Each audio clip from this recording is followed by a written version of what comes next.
Hola, ¿qué tal? Mi nombre es Alondra Ubaldo y hoy vengo a hablarles sobre la responsabilidad civil contractual y extracontractual.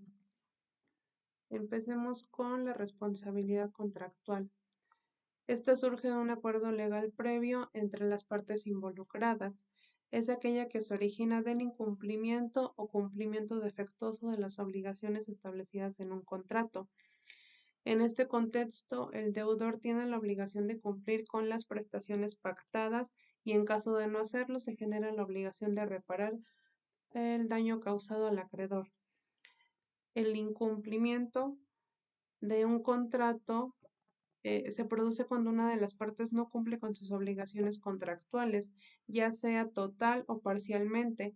Este incumplimiento puede ser deliberado o por negligencia y puede manifestarse, por ejemplo, en la falta de entrega de bienes, en la prestación inadecuada de un servicio o en el incumplimiento de un plazo acordado.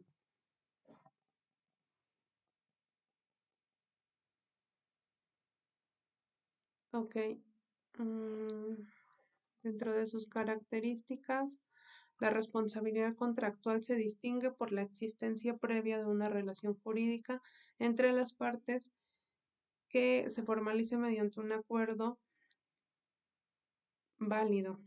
Esta relación jurídica implica derechos y obligaciones recíprocas, cuyo incumplimiento genera una consecuencia jurídica.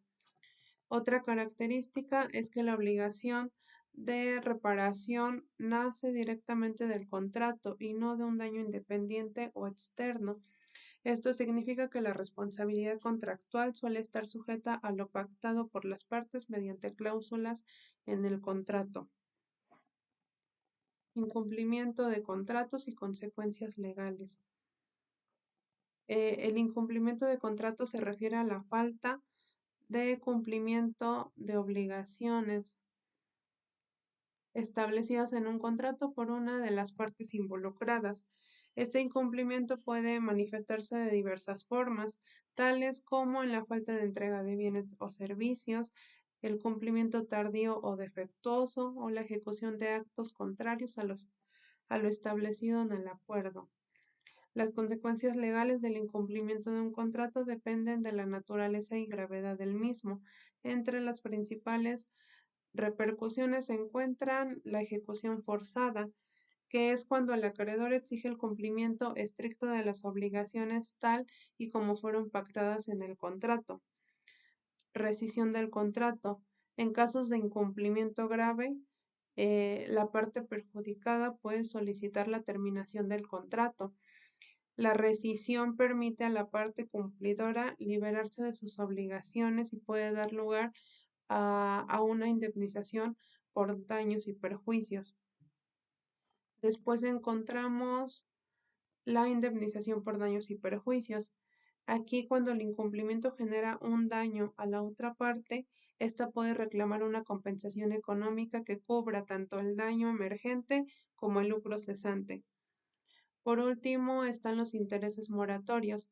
En casos de incumplimiento de obligaciones pecuniarias, el deudor puede o está obligado a pagar intereses por el retraso del cumplimiento, además del capital adeudado.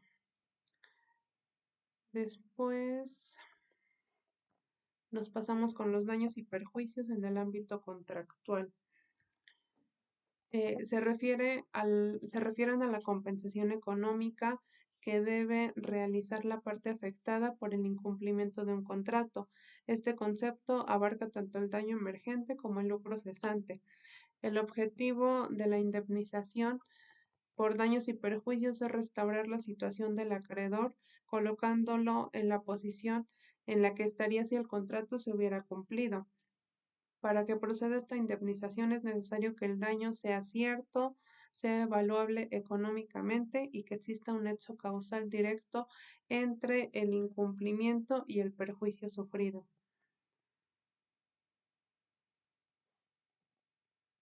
Ok, nos pasamos con la responsabilidad extracontractual o también conocida como responsabilidad aquiliana. Es una figura jurídica que se refiere a la obligación de reparar los daños causados a terceros como resultado de una acción o omisión ilícita, sin que exista una relación contractual previa entre las partes. Esta responsabilidad surge del principio general de que quien cause el daño a otro está obligado a repararlo, independientemente de que si existe un acuerdo formal que establezca la obligación. Vamos a checar sus características. La principal característica de la responsabilidad extracontractual es la falta de un contrato previo entre las partes, a diferencia de la responsabilidad contractual, en donde las obligaciones y derechos surgen de un acuerdo. La responsabilidad extracontractual se aplica a situaciones en las que no existe un acuerdo que regule la relación entre el causante del daño y la víctima. En segundo lugar está la causalidad. Para que se configure la responsabilidad extracontractual, debe existir una relación de causalidad entre la conducta del responsable y el daño sufrido por la víctima. Esto significa que el daño debe ser una consecuencia directa de la acción u omisión del responsable. Después está la ilicitud, que pues no es más que la conducta que causa el daño y que debe ser considerada ilícita o inapropiada según los estándares legales o sociales. Dolo, culpa o negligencia. Estos son unos tipos grados de culpabilidad. Como sabemos, el dolo pues, se refiere a la intención de causar daño, mientras que la culpa o negligencia implican una falta de cuidado.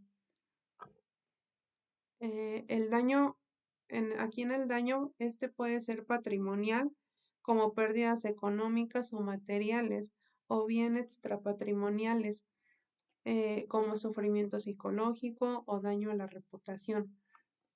Reparación. La reparación pues busca restaurar a la víctima a la situación previa al daño.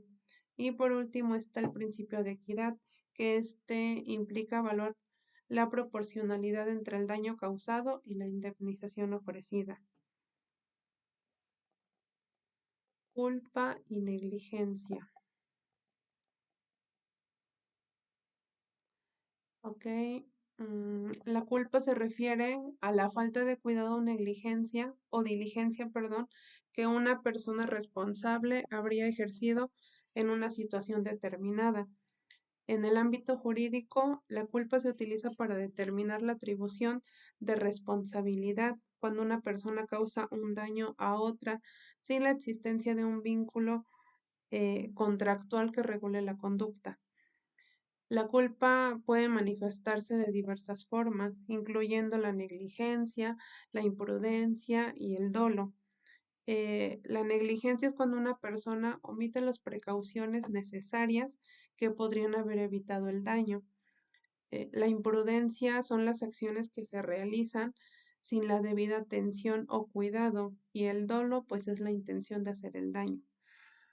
Por otro lado, la negligencia se refiere a la falta de cuidado o diligencia que una persona responsable, razonable, habría ejercido en una situación específica para evitar causar el daño. En el ámbito jurídico, la negligencia se considera una forma de culpa que se manifiesta como una persona, que se manifiesta cuando una persona, perdón, no toma las precauciones adecuadas que se esperaría de alguien en una situación similar.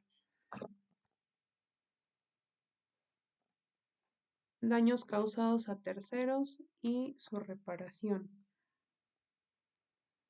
Se refiere a las pérdidas y perjuicios que una persona sufre como resultado de una conducta de otra, en ausencia de un vínculo contractual que regule dicha relación. Estos daños pueden ser de naturalezas diversas, abarcando tanto aspectos patrimoniales como extrapatrimoniales. Esto ya lo mencioné antes. El daño patrimonial se refiere a cualquier tipo de pérdida económica, mientras que los extrapatrimoniales no tienen una dimensión económica directa, pero afectan el bienestar emocional o psicológico de la persona. La reparación de los daños causados a terceros debe ser adecuada y proporcional al perjuicio sufrido. El objetivo de la reparación es restituir a la víctima a una situación equivalente a la que tendría si no se hubiera producido el daño. Por último, tenemos la teoría de la causalidad. La causalidad se refiere a la relación entre una causa y su efecto. Existen varias teorías que buscan explicar cómo se establece esta relación causal en el contexto de la responsabilidad extracontractual. Entre las principales teorías se encuentra la teoría de la equivalencia de las condiciones, que se basa en la idea de que todas las condiciones que contribuyen al resultado deben ser consideradas equivalentes en términos de causalidad. Por ejemplo, en un accidente de tráfico, si el daño es causado tanto por la imprudencia del conductor como el mal estado de la carretera, ambos factores se consideran equivalentes en términos de causalidad.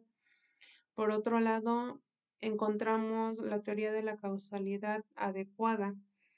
Esta teoría sostiene que solo se deben considerar como causas aquellas condiciones que tienen una relación adecuada o relevante con el resultado. Según esta perspectiva, todas las condiciones que atribuyen al resultado son igualmente significativas, más bien solo aquellas que están directamente relacionadas con el efecto. Eso sería todo.